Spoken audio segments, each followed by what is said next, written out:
Should you invest out of state? Should you look at properties out of state, outside your area, outside of what you know and where you are an expert? I don't recommend that. You know, I always go back to the story acres of diamonds, right? Everybody goes looking for acres or for diamonds everywhere else. And then they, you know, the story is the guy leaves the property going to look for the acres of diamonds elsewhere, and then somebody buys the property and finds the diamonds right there where the guy lived. That's a neat story, acres of diamonds. But investing out of state can be tricky.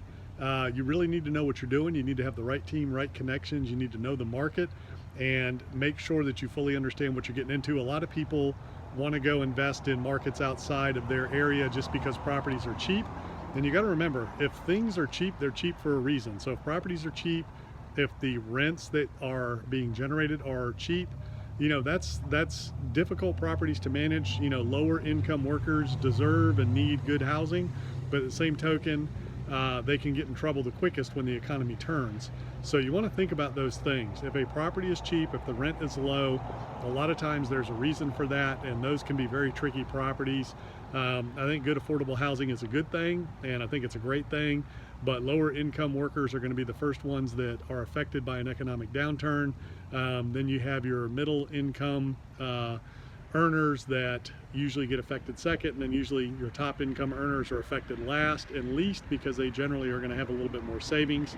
So those are the things you want to think about before you automatically start investing out of state, especially for small properties like single family homes or duplexes and triplexes and quads, things like that. For the most part, most people that I see asking about investing outside of their area, out of state, are usually in areas that are pretty darn good. And there's a lot of opportunity right there where they are. Might just be a little bit more expensive. So you just got to get creative. You got to get owner financing, you got to raise capital from investors, and just think about things other ways and try to make the deal happen another way if you can. So investing out of state can be good if you're doing larger assets and you can get some scale and it makes a lot of sense.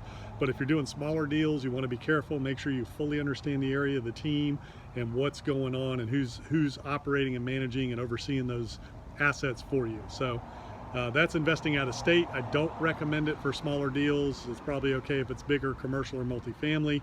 You can get some economies of scale there and leverage property managers that are local, regional, and nationwide for the bigger assets. So be careful, know what you're doing, make sure that you are evaluating everything and you're not doing it just because it's cheap.